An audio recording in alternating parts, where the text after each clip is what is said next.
Boa noite a todos. Então aqui André Bona falando mais uma vez com vocês aí para a gente fazer mais uma palestra online. Sejam todos bem-vindos ao nosso blog de valor. Então, nosso tema de hoje é desmistificando a Bolsa de Valores. A Bolsa está repleta de boas oportunidades esperando você. Então vamos bater um papo hoje aí sobre investimento em Bolsa.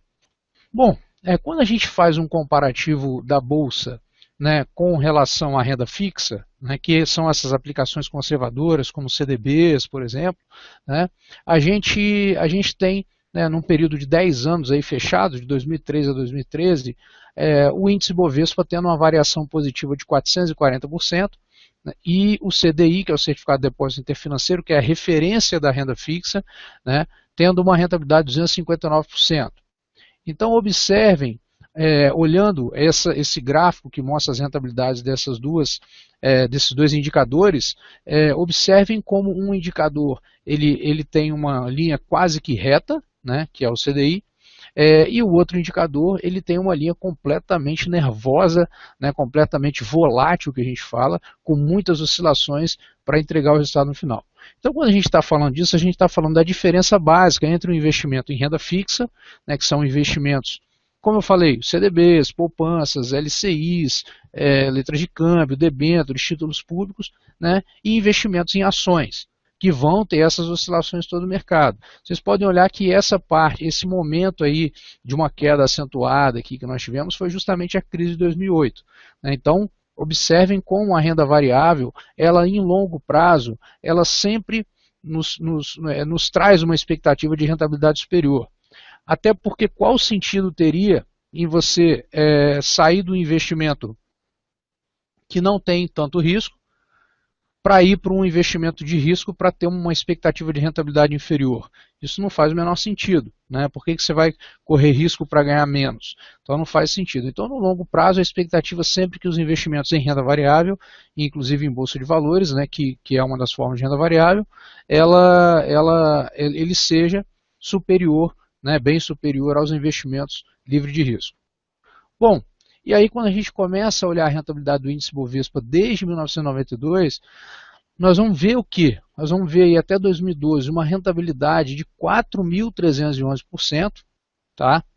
E com muitos períodos aí de crises. Então, crise do México, crise da Rússia, crise da Argentina, crise dos Estados Unidos. Então, vocês observam que mesmo assim, no longo prazo, a rentabilidade das ações, do índice de ações, é muito expressivo com relação a qualquer outra modalidade de investimento, ok? E aí, quando a gente começa a falar disso, a gente começa a pensar o seguinte: poxa, mas o que é uma carteira de ações? Quando eu compro ações, o que eu estou fazendo? Eu estou emprestando dinheiro para alguém? Quando você compra uma ação, o que acontece? Você não está comprando, não está emprestando dinheiro para uma empresa. Você está comprando um pedaço dessa empresa e está se tornando sócio dessa empresa. Então, o seu objetivo como sócio de uma empresa é ganhar dinheiro com o lucro que essa empresa tem, não é isso? Então, imagine que você vai montar uma empresa aí no segmento onde você atue. Qual é o seu objetivo? Obter uma lucratividade com a sua atividade. Então, da mesma forma, quando você compra ações de uma empresa, você vai estar buscando a rentabilidade que vai ser proveniente da capacidade dessa empresa gerar lucro. Então, uma empresa que não tenha lucro, não vai ser possível com que ela te entregue resultado. E aí, o risco que você está é exatamente o mesmo risco quando você é proprietário de uma empresa. Se essa empresa não tiver performance lucrativa ao longo do tempo, as suas ações vão se desvalorizar naturalmente e você não vai ganhar dinheiro, seu patrimônio vai se valorizar. E, ao contrário disso, ela mantendo uma política, uma gestão eficiente e sendo alinhada, digamos assim, com as expectativas do mercado para o segmento onde ela atua, ela provavelmente vai entregar bons resultados e você vai se beneficiar com isso. Então é importante a gente entender que o investimentação ele não é um investimento onde você está colocando dinheiro numa empresa com a obrigatoriedade que a empresa te devolva esse dinheiro. Não, é lógico que você tem uma equipe de profissionais para buscar essa rentabilidade aí através das atividades da empresa. Porém, você é um sócio. Então, como sócio, você vai correr os riscos pertinentes a um sócio quando tem uma empresa, que é ganhar quando ela dá lucro e ter desvalorização quando ela dá prejuízo. Então, esse é um conceito básico que é muito básico, obviamente, mas é importante a gente dizer aí, porque muitas vezes a gente vê investidores, né, que têm a sua primeira experiência com bolsa e criam uma expectativa um pouco irreal no seguinte sentido, de não entender muito bem qual é o papel que ele desempenha enquanto sócio de uma empresa e qual é a expectativa que ele deve ter para aquilo ali. Então, às vezes, uma determinada ação se movimenta, ele se assusta e acha que aquele movimento ali é porque o mercado está contra ele, ou alguém roubou, ou alguma coisa nesse sentido. E não necessariamente, a empresa tem que dar lucro, né? E a empresa não deve nada para ele está escolhendo ser sócio dessa empresa aí, perfeito?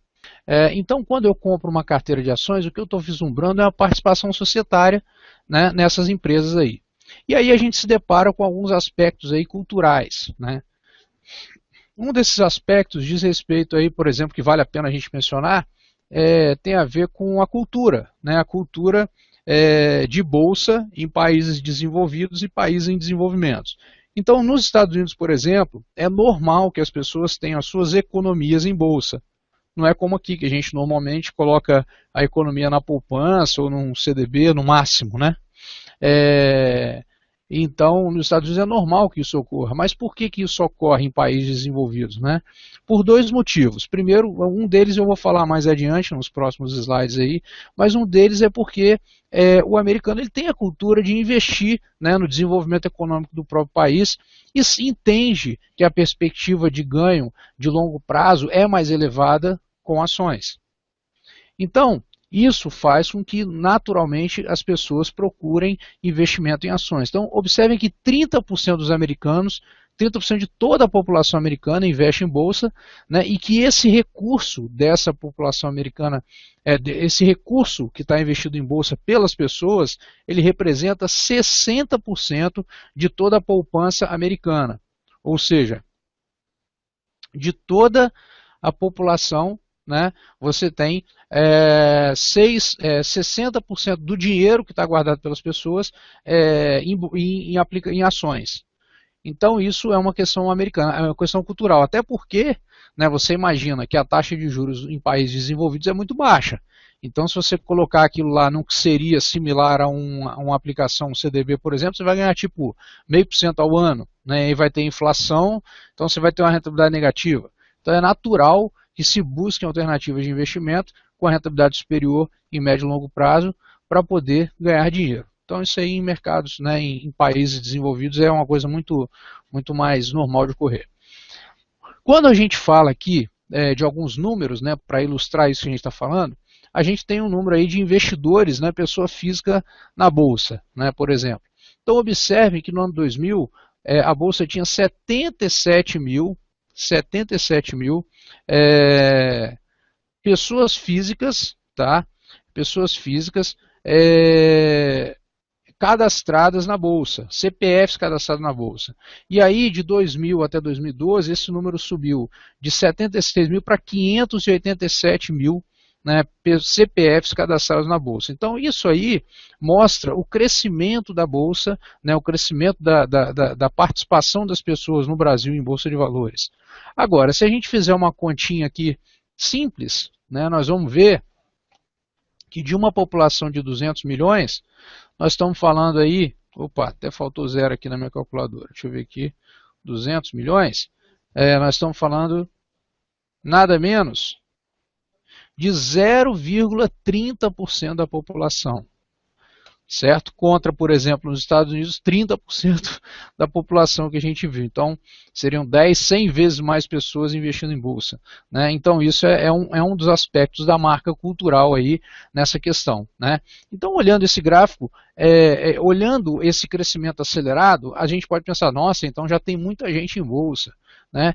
E aí, se a gente também raciocina que isso, ainda com essa elevação, representa menos de 0,3% da população brasileira, então a gente vê o seguinte, o investimento em bolsa no Brasil ainda está muito no início, não é verdade? Ele ainda é muito novo, tem muito espaço para crescimento e tudo mais. Bom, um outro dado também tem a ver com o volume médio de negócios por dia, né? Então, nesse nesse aspecto, a gente vê que nós tínhamos aí em torno de 22 mil negócios na Bolsa, né, no ano 2000, e hoje a gente tem aproximadamente 752 mil negócios na Bolsa por dia, fechando aí 2012. Em termos de volume financeiro, para vocês terem uma ideia, a Bolsa saiu de algo em torno de 70 milhões por dia, né, também nesse período todo aí que a gente está falando, para algo em torno de 7 bi negociados diariamente no pregão da Bovespa. Tá? Então, olha só o crescimento financeiro, de volume de negócio e tudo mais que a Bolsa vem trazendo ao longo dos anos. E a gente precisa fazer alguns comparativos aí, algumas colocações aí, né, para que a gente possa embasar o desenvolvimento aí dessa questão. Então, observe que se eu tivesse feito um investimento de 50 mil reais no investimento tradicional, né, como um CDI, hoje eu teria 180 mil reais. E se eu tivesse feito em 2003, 10 anos atrás, um investimento no índice Bovespa, eu teria 270 mil reais. E aí cabe a gente fazer uma explicação um pouquinho aqui do que é o índice Bovespa. Pensem que dentro da bolsa são negociadas ações da empresa. Imagina uma feira, tá? E nessa feira, em vez de vender tomate, em vez de vender alface, batata, pastel, não sei o que, você tem as ações das empresas sendo negociadas e você vai lá, negocia com o comprador, vendedor, e vai negociando aquilo ali e vai trocando de mão, né? O proprietário vai se modificando. Primeiro sou eu, aí depois é outra pessoa e por aí vai. Então, imaginem que cada ação cada ação de uma empresa, ela vai ter a sua oscilação de preços naturalmente durante cada dia de pregão. E assim ao longo de uma semana, ao longo de um mês, ao longo de um ano e tal.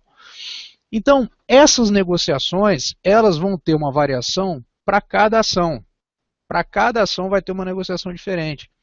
Vai ter uma oscilação de preço diferente. Então, essa oscilação ela é específica de uma determinada ação. Então, existe o índice da Bolsa, que é o índice Bovespa, que ele é como se fosse um indicador, ele é um indicador, na verdade não é como se fosse, ele é um indicador, é um índice, né, o próprio nome já diz, é um indicador que serve como termômetro de como foram as atividades da Bolsa, né. Se tivesse um número para representar as atividades da Bolsa, esse seria o índice, é o próprio índice Bovespa, é um dos parâmetros. Só que o índice Bovespa, como é que ele é calculado? Ele é uma carteira de ações, ou seja, um grupo de ações, uma carteira teórica de ações, né, que inclui as ações 80% mais líquidas do índice, da Bolsa. Então ele pega todas as ações que foram negociadas, ele vai lá, pega as ações que foram que representaram 80% do volume de negócio e do volume financeiro. Então essas ações vão compor o índice na participação, não igualmente, na participação que cada uma delas tem. Então aquela que é mais negociada vai ter um peso maior, aquela que é menos negociada vai ter um peso menor e tudo mais. Então quando a gente fala que alguém investiu, né, ou o índice Bovespa, ou a rentabilidade do índice Bovespa, a gente está dizendo que este índice, essa carteira teórica formada por normalmente entre 60 e 64 ações, essa carteira, ela teve uma rentabilidade X. Então, esse é o índice Bovespa. Agora, cada um de nós vai ter uma rentabilidade diferente porque nós não vamos escolher sempre exatamente as mesmas ações que compõem o índice, né? Então, o índice Bovespa ele é um indicador. E aí, como é que eu faria para investir? Eu quero investir, ter uma rentabilidade igual a do índice Bovespa. Existe como você fazer isso, através de fundos de investimento que pegam todo o dinheiro dos investidores e aplicam nas ações nas mesmas proporções do índice Bovespa, ou em ETFs, né, como o BOVA11, por exemplo, que é um fundo negociado em bolsa, que ele vai ter também a carteira do índice Bovespa, certo? Então existe essa diferença entre você investir em ações e o desempenho do índice, que é totalmente diferente. Então você pode ter desempenhos completamente diferentes. E aí eu vou mostrar para vocês alguns ativos, como foi a valorização desses ativos e no mesmo período que a gente vinha falando antes. A gente está vendo aqui que em 10 anos o índice Bovespa, né, os 50 mil, teria virado 270 mil. Agora, se eu tivesse feito um investimento só em loja americana de 50 mil, né, eu teria 1,75 milhões. Se eu tivesse pegado 5 mil, 50 mil e tivesse feito um investimento totalmente em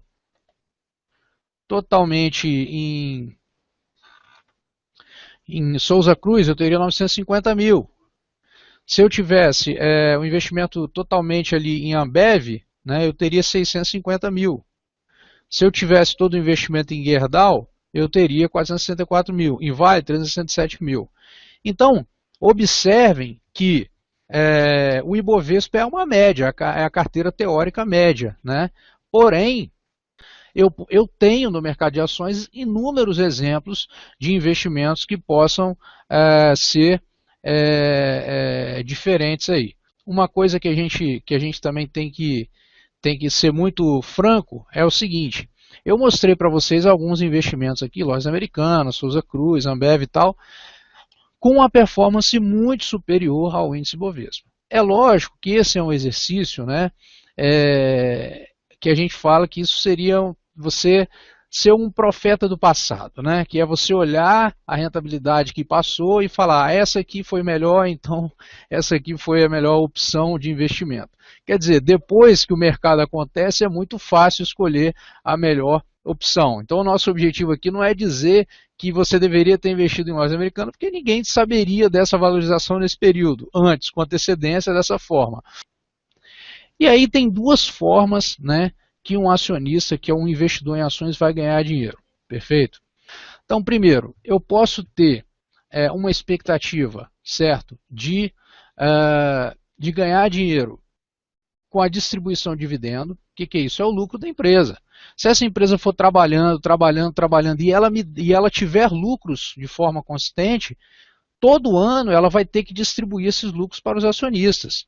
E eu vou receber a minha parte proporcional à quantidade de ações que eu tenho. Então isso é uma forma de eu ganhar dinheiro com ações.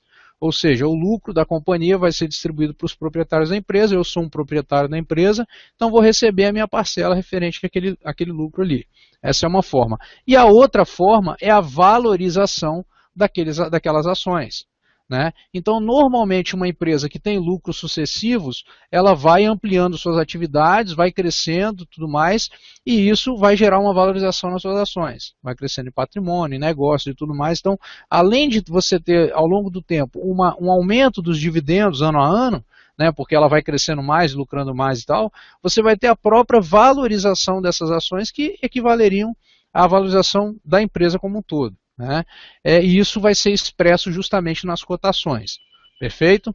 Então aqui, ó, quando a gente pega um exemplo, olha só o que acontece, por exemplo, com o Marco Polo aqui em 9 anos, né? Um crescimento de 1.156% nas suas cotações, né? Por quê? Uma empresa gerando lucro de forma constante, né? Ela se torna cada vez mais desejada pelos investidores que querem retorno, e aí isso faz com que as pessoas queiram comprar mais ações, e essa vontade, esse desejo de ter algo que te dá um retorno bom, vai elevando o preço das ações. Então isso aqui é um exemplo, né, de valorização em função disso. Observem que, ainda que uma empresa tenha lucros que vão aumentando dia a dia e tudo mais, observem que ainda assim,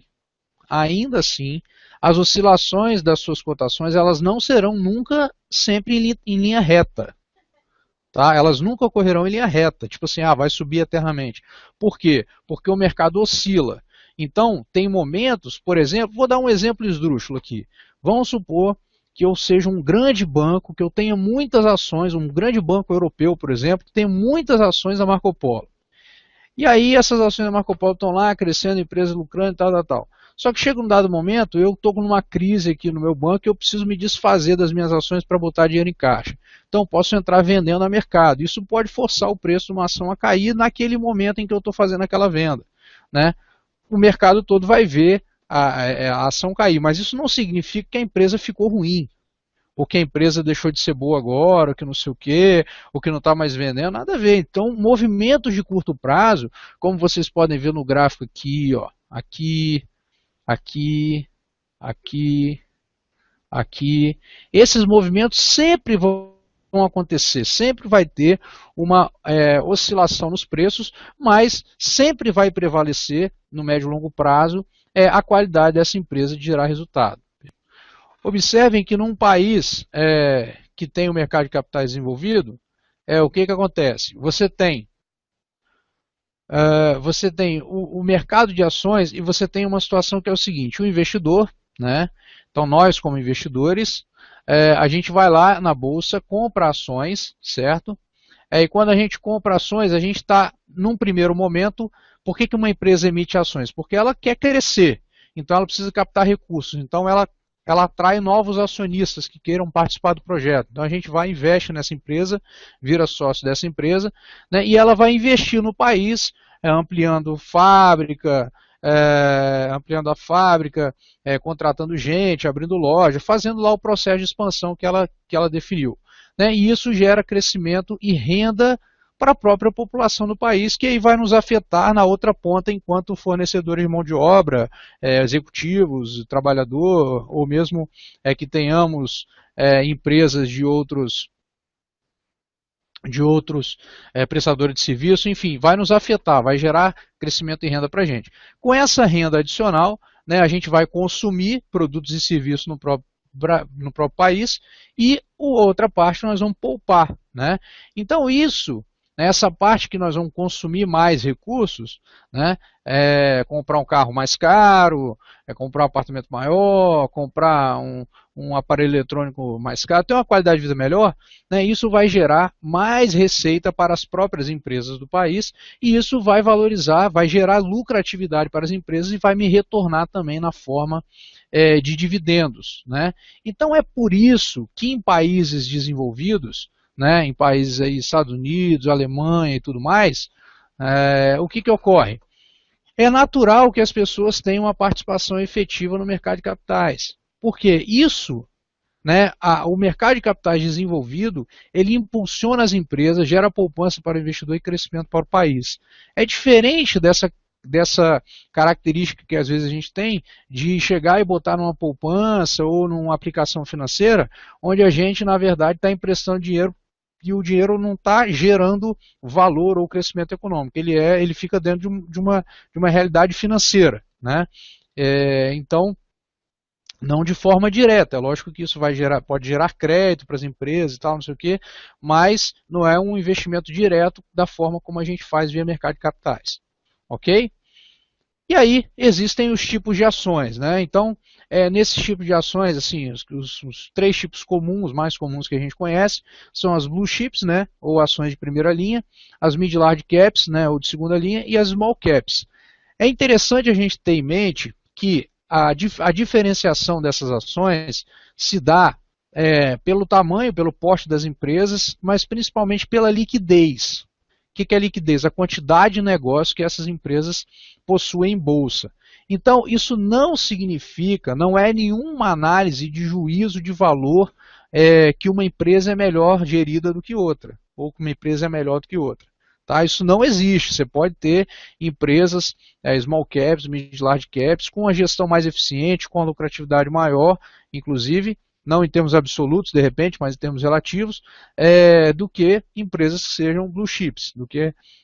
Tá? Então, isso também tem que ficar muito claro, que os tipos de ações eles estão associados à liquidez, principalmente, e ao porte, não necessariamente à lucratividade ou à gestão daquilo ali. Elas não estão endossando que uma empresa que se enquadre lá como blue chip, que tenha maior liquidez, que ela seja necessariamente uma empresa melhor. Essa classificação não entra nesse mérito. Tá? Então isso é importante também. E hoje, quando eu vou fazer uma tomada de decisão aí, de investimento, o que a gente faz? Como é que eu faço então para comprar ações? Né? O que eu tenho que fazer? Então são 5 passos simples. Você vai fazer um cadastro numa corretora, então você vai escolher uma corretora de valores, fazer um cadastro simples, preencher a ficha cadastral, cópia de identidade, CPF, comprovante de residência, beleza? Não precisa reconhecer firma, isso vai ser enviado para a corretora. Aí você vai ter uma conta na corretora.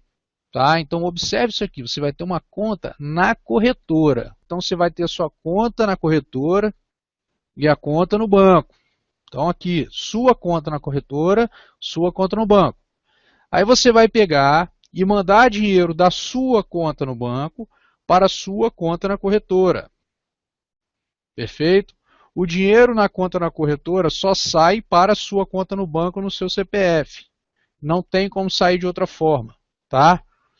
E aí você vai fazer uma TED, vai vir o dinheiro aqui para a sua conta na corretora, e aí você vai estar com a conta na corretora e você vai dar uma ordem de compra e venda, né, para um assessor de investimento que lhe atenda, ou mesmo pelo home broker que você tem acesso, e a corretora vai executar essa ordem na bolsa. Então, na hora que você executar, por exemplo, vou dar uma ordem de comprar 1.000 ações,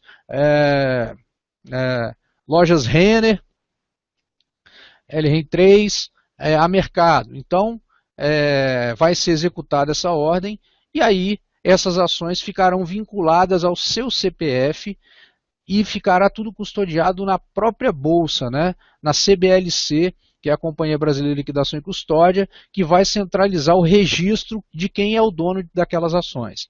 Então, a corretora em si ela é uma intermediária nesse processo. Tá? Você não tem como ir direto na bolsa e comprar, porque a bolsa não vai regular quem tem dinheiro, quem não tem dinheiro. Então ela não está nesse meio. Então você é a corretora que vai fazer esse controle. Então ela que vai ter o sistema de risco, para eu tenho 100 mil, vou comprar 200 mil, se ela vai permitir isso ou não. Né? Então ela que vai fazer esse controle. E aí, se essa corretora como intermediária, inclusive qualquer corretora, tá? Qualquer uma, vier a quebrar, por exemplo, não interessa, porque na verdade você tem as ações que estão na CBLC. Então, se isso acontecer, você vai pegar uma conta em outra corretora e dizer, agora eu quero que saia, eu quero ter acesso às minhas ações pela outra corretora.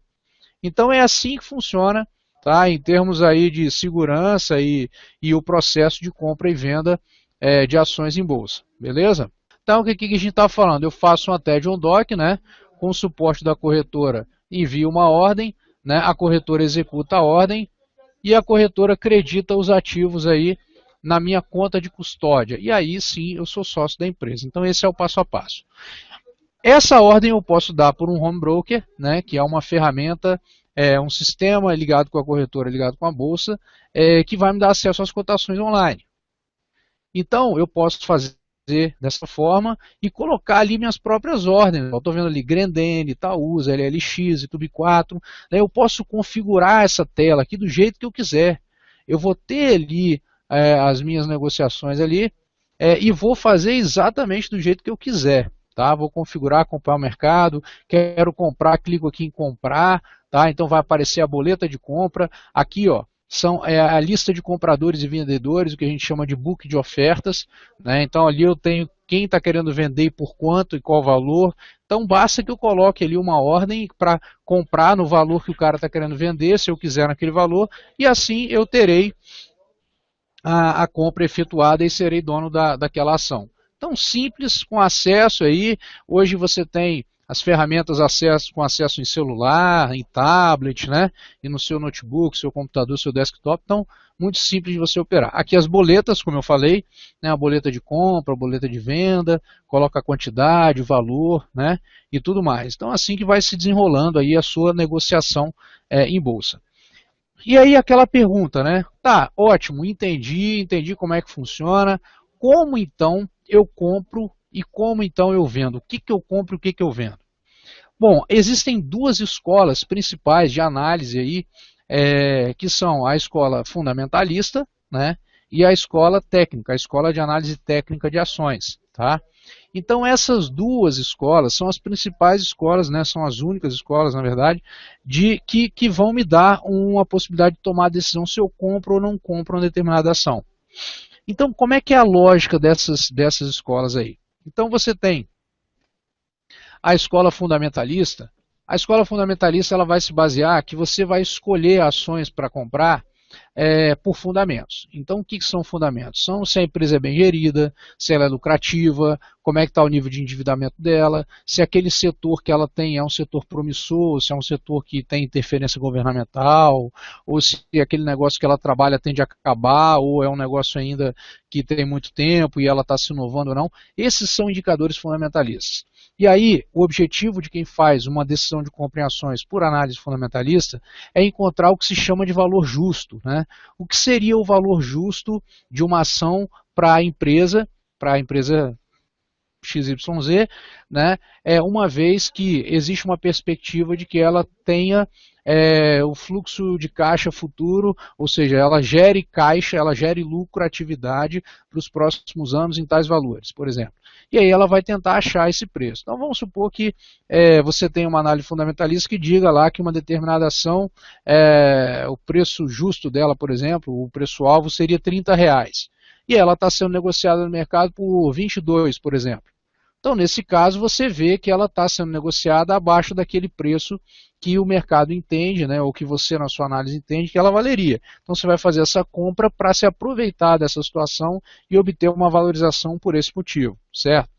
E aí você vai usufruir disso no longo prazo, receber seus dividendos e tudo mais. Então, essa é a escola de análise fundamentalista, tá? Então, para um investidor fundamentalista, não importa muito se as ações no curto prazo vão cair ou vão subir. O que importa para ele é o seguinte: imagina que você fez uma avaliação, viu lá e achou, como esse exemplo que eu dei, que a ação a R$22 nessa empresa é um bom negócio. Aí, no movimento de curto prazo, essas ações dessa empresa caíram para 18, né? O que um investidor fundamentalista fala? Ele vai pensar, o raciocínio dele é o seguinte: bom, se era um bom negócio a 22, então mudou alguma coisa? Não, mudou o gestor morreu, veio agora uma fábrica da China, se instalou e vai pegar todo o mercado. Não teve nada disso. Teve alguma alteração que justifique essa desvalorização na empresa, que vai fazer com que aquele negócio tenha mais dificuldade de desenvolver? Não existe. Então, a 18 é um negócio ainda melhor que a 22, então ele compra mais. Então, o investidor fundamentalista ele só vai sair de uma ação se as perspectivas para aquela empresa, em termos analisando o negócio dela em si, se essas perspectivas piorarem. Senão, ele vai comprando e vai fazendo a sua posição ali, sempre com horizonte de longo prazo. Já a análise técnica, ela não tem nada a ver com isso. Tá? Ela não quer nem saber se a empresa dá lucro, se ela não dá lucro, se ela vai nem quer saber nem o que ela produz. Não está nem interessada. O que a análise técnica quer estudar é o seguinte: existem oscilações nos preços das ações. Ponto. Eu quero ganhar dinheiro com essas oscilações. A lógica da análise técnica é essa. Então, para poder me posicionar comprando ou vendendo ações, eu vou estudar os gráficos que é a representação dessas oscilações de preços das ações. Então, a tomada de decisão por análise técnica ela tem a ver com isso, tem a ver com as oscilações das ações, dos preços das ações, e essas oscilações que eu quero identificar pontos de entrada e saída, independente de resultado, o que é que seja. Então, ela vai se basear em parâmetros estatísticos, né, para a minha tomada de decisão. E aí, né, algumas coisas que a gente vai ouvir, né, por exemplo, eu já ouvi histórias de pessoas que quebraram na bolsa, né, não tinham uma estratégia bem definida, não tinham uma estratégia bem definida, não conheciam os riscos da operação e não fizeram um balanceamento adequado dos seus investimentos. Né? Então, acontece isso, acontece. Às vezes a pessoa está achando que está comprando ação porque ela vê um código lá sendo negociado, mas está fazendo uma operação no mercado alavancado, no mercado de futuros, por exemplo, ou com opções, não sabe como é que funciona, os riscos daquele tipo de mercado, que não são ações. Tá? Ou alavancando, imagina que você tenha 100 mil e você compre 500 mil. Né? Então você está alavancando. Então se cair 20% de 500 mil é 100 mil. Você tinha 100 mil, você perdeu tudo. Tá? Então esse é um exemplo aí. Então o que você tem que fazer? O que a gente tem que fazer? A gente tem que fazer o seguinte: entender cada mercado da renda variável, né, os riscos e os potenciais de ganho e conhecer as operações que existem. Né? E aí são várias operações. Tem operações de long e short, né? Tem operações vendido, onde você pode ganhar dinheiro com a queda das ações. Você tem as operações, né, a comprada, compra, subiu, vendo, ganho. Você tem uma série de operações que você pode fazer nos mercados, né, para tentar ganhar dinheiro. E operações de prazos curtos, curtíssimos, né, que são aquelas operações conhecidas como day trade, as operações de médio prazo, swing trade, que é aquela, não, médio prazo não, swing trade, que são aquelas que você fica alguns dias, algumas semanas com ações, operações mais de médio e longo prazo, que aí você vai levar a posição, fazer 3, 4 operações por ano, por exemplo. Né? Então, são essas coisas aí que podem acontecer. E principalmente, você operar, tomar suas decisões de compra ou não, de acordo com o seu perfil. Cada investidor tem um perfil diferente. Então é importante que vocês só só façam a tomada de decisão de acordo com o seu perfil, porque tem investidor que pode tomar um prejuízo de 2% e entrar em pânico. Tem investidor que vai tomar um prejuízo de 30% e não vai sentir nada. Por quê? Porque ele está confortável com aquilo. Então, toda vez que a gente toma uma decisão de investimento fora do nosso perfil, isso gera um desconforto, o emocional começa a ser impactado e, neste caso, a gente começa a perder a qualidade ali, o objetivo ou a estratégia, né, da nossa operação. Perfeito? E sempre diversificar. Então, isso aí é uma coisa, é uma regra básica de investimentos também. E, normalmente, como as pessoas operam? Normalmente, o que as pessoas fazem? Elas vão lá, né, não estão vendo a palestra aqui, estão lá vendo o William Bonner falar. Aí o William Bonner fala assim, hoje a Bolsa de Valores de São Paulo operou estável. Né? Aí você pensa assim, aqueles caras lá da palestra ficaram jogando baralho o dia todo, nada aconteceu, foi estável, uma calmaria, jogando dominó, truque, o que quer que seja, né, porque acabou estável. Só que o estável significa que ela abriu, que ela fechou próximo da abertura, mas ela pode ter oscilado o dia inteiro, que é o que normalmente acontece. Então foi um pandemônio no mercado e o cara está dizendo que aquilo foi estável. Só que para quem está vendo a informação, foi estável. Né? Aí fala, nossa, uma outra informação, a empresa tal vai anunciar um lucro recorde, né? Anunciou um lucro recorde. Aí você fala, nossa, que maravilha, vou comprar as ações amanhã logo cedo, porque vão subir as ações e tal, tal, tal. Quando você toma a decisão de investimento por notícias, principalmente notícias vindo de mecanismos de comunicação de massa, que não tem nada a ver especializado, tenha certeza de uma coisa, você será o que a gente chama de sardinha, que é a base da cadeia alimentar. Tá? Você será uma sardinha onde os peixes maiores vão te consumir, perfeito? Porque você está tendo a última informação, a informação mais atrasada de todas. Né? Porque a imprensa ela só vai te dar uma informação de coisas que já aconteceram. E a tomada de decisão tem a ver com perspectivas futuras. Então, quando esse resultado de uma empresa saiu, ou você acha que só você recebeu aquela informação? Né? Você acha que só você acha que todo o mercado, todos os analistas de mercado, dos bancos de investimento, das gestoras, das corretoras, toda essa galera toda aí, você acha que ninguém tinha noção de qual eram as expectativas com relação ao mercado, com relação a esse resultado? Você acha que ninguém estava acompanhando como é que estavam as vendas, como é que estava a perspectiva de lucratividade? Ninguém estava acompanhando isso. Aí todo mundo esperou sair no Jornal Nacional para poder saber. Isso é uma viagem, isso não é assim. Então, muitas vezes, por exemplo, você pode ter uma expectativa, vamos supor que você tivesse uma expectativa que um banco fosse ter um lucro recorde. E aí o banco anunciou realmente o lucro recorde. Né?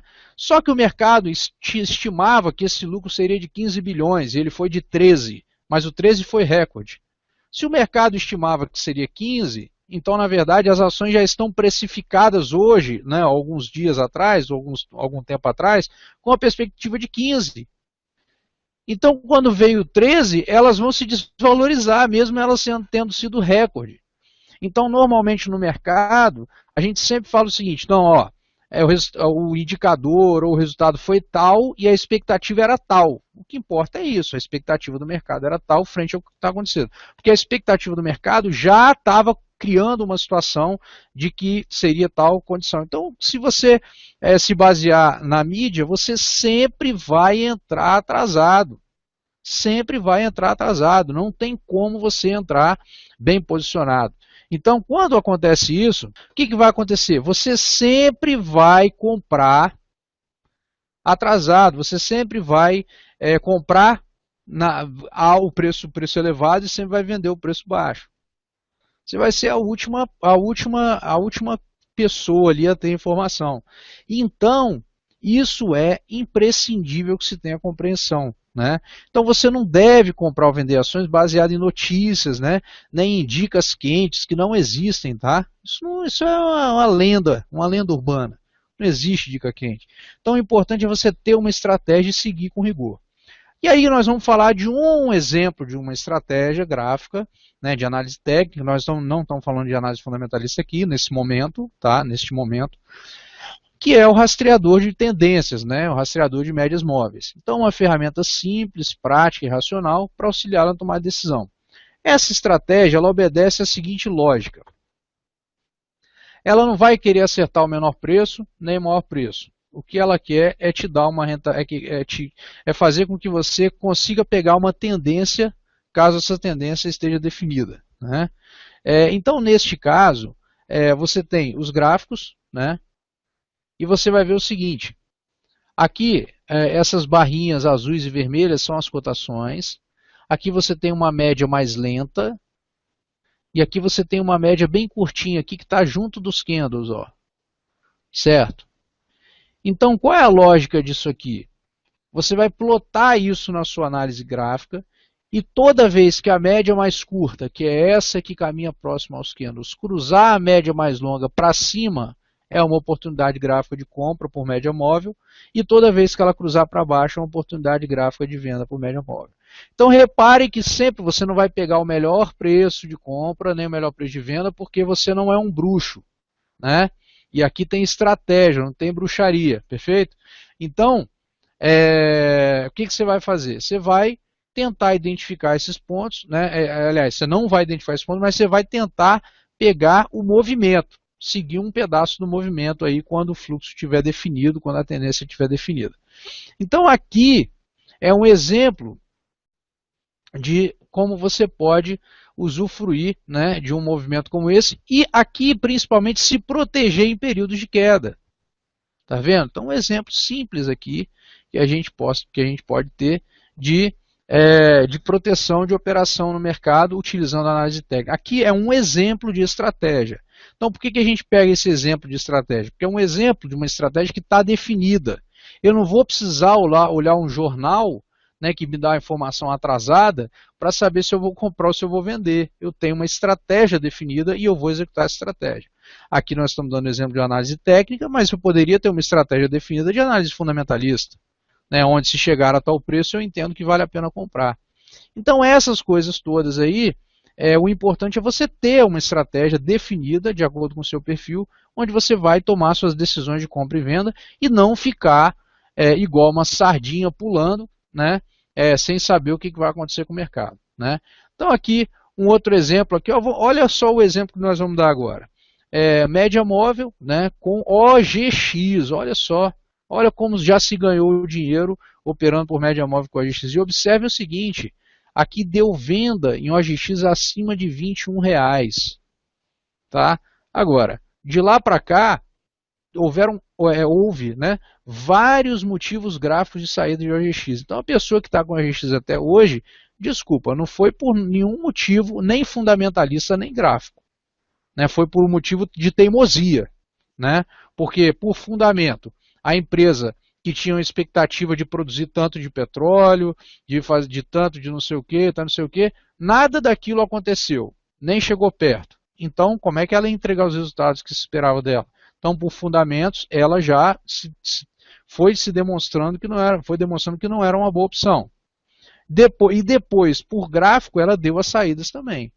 Então, não depois cronologicamente, mas, né, ela teve saída por quem executasse as duas estratégias aí. As duas principais escolas de análise não estariam posicionados nela, pelo menos não do 21 até o centavos, né?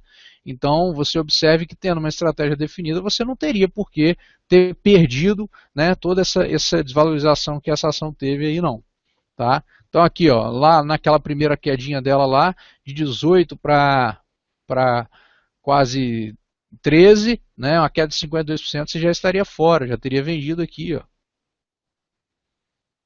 Né? Então aqui um exemplo que você está vendido e ganha dinheiro. Aqui é um exemplo de operação vendida, é quando você pode fazer uma operação especulativa para ganhar dinheiro na queda. Isso também pode ser feito, tá?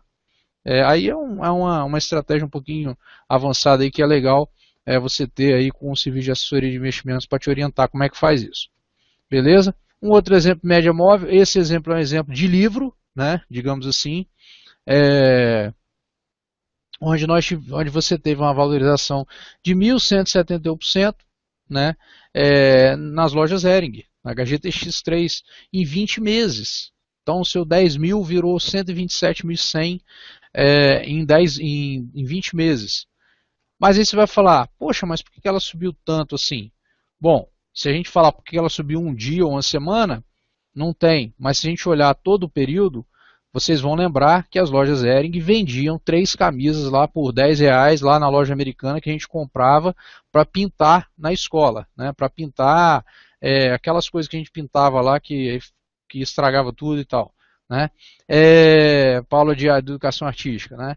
Então depois a empresa se modernizou, resolveu se modernizar, abrir suas lojas em shopping, melhorar a coleção e tal, ter um outro posicionamento e isso fez com que ela começasse a vender produtos com maior valor agregado e tivesse uma lucratividade superior. Então teve todo um movimento fundamentalista também que apareceu naturalmente no gráfico, né, e quem tomou a decisão por gráfico também se deu bem, certo? Então esses são exemplos aí.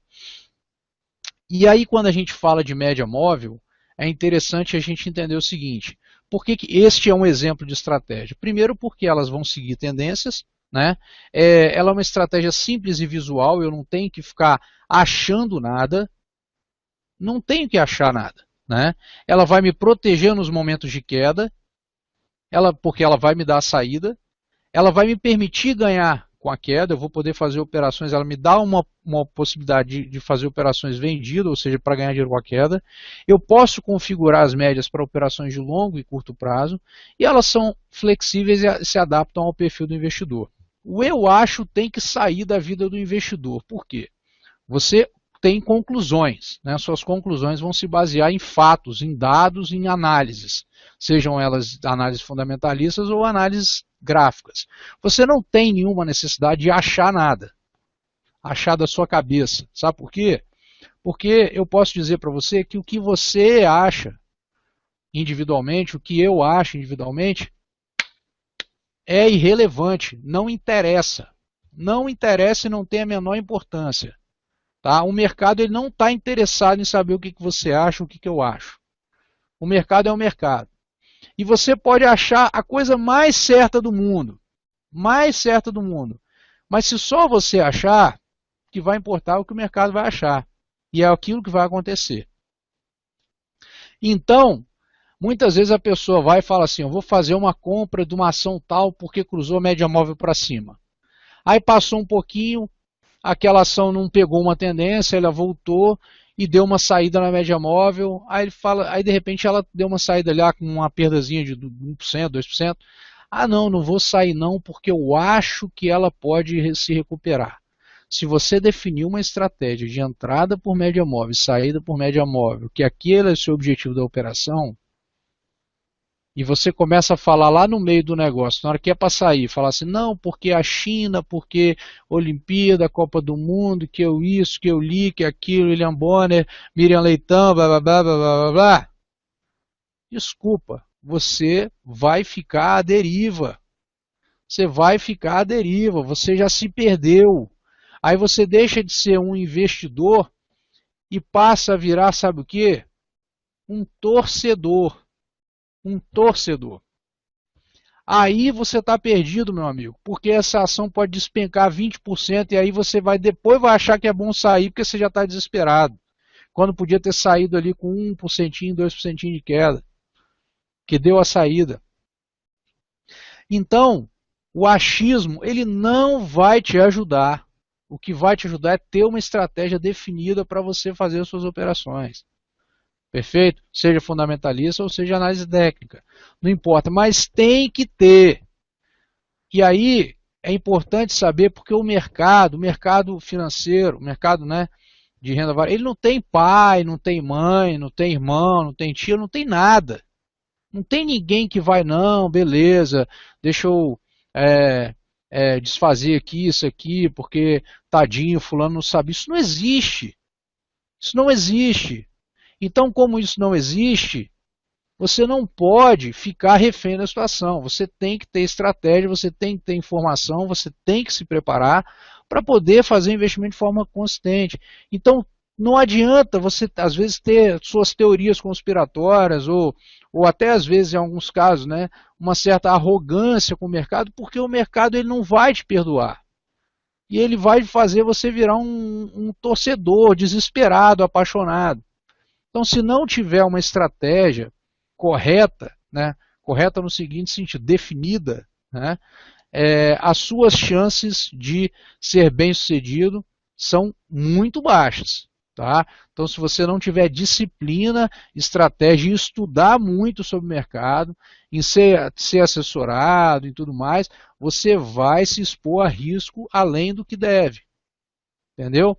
Então a gente sempre gosta de deixar esse recado pronto, um recado muito bem dado, muito claro, porque é comum, porque a gente gosta que as pessoas realmente aprendam sobre o mercado e consigam obter retorno, não por sorte, mas porque elas conseguem se desenvolver e ter retorno de forma consistente ao longo dos anos. Que esse é o desafio. Então a pior coisa que acontece é quando alguém que nunca investiu em bolsa entra no mercado em bolsa, começa a fazer um investimento, aí compra um negócio sem ter estratégia nenhuma, aí o negócio sobe, ele vende, aí fala, nossa, eu sou o bicho, sei, entendi de bolsa, já sei, vou ganhar dinheiro. Vai apanhar. Vai apanhar. E às vezes a nossa capacidade de atendimento ela fica restrita, porque a decisão é do investidor. E aí às vezes é melhor você fazer uma operação e perder, mas que tinha uma estratégia, entrada, saída definida, tudo certinho, do que fazer uma primeira toda louca e ganhar. Porque aí, amigo, você vai ver o seu ego subindo e isso vai te dificultar o aprendizado. Então, tem que ter disciplina, tem que aprender e tem que, obviamente, executar. Né? Tem que executar e sentir e tudo mais, mas não tem que ter aquele sentimento emocional de mercado, ai que sacanagem, fizeram isso comigo, não sei o que, não tem isso. Tá? O mercado não é assim. Então, tem que estar preparado, tem que estar tranquilo, tem que estar bem assessorado para você tomar as suas decisões e conseguir obter uma rentabilidade de forma constante. Bom, aqui embaixo tem um banner, tá? E esse banner é um banner que a gente coloca ali caso você tenha interesse que a gente faça uma avaliação dos seus investimentos. Então, não só de bolsa, mas de renda fixa e tudo mais, a gente tem um serviço de assessoria de investimentos que te auxilia a encontrar as melhores oportunidades de investimento disponíveis em mais de 100 bancos.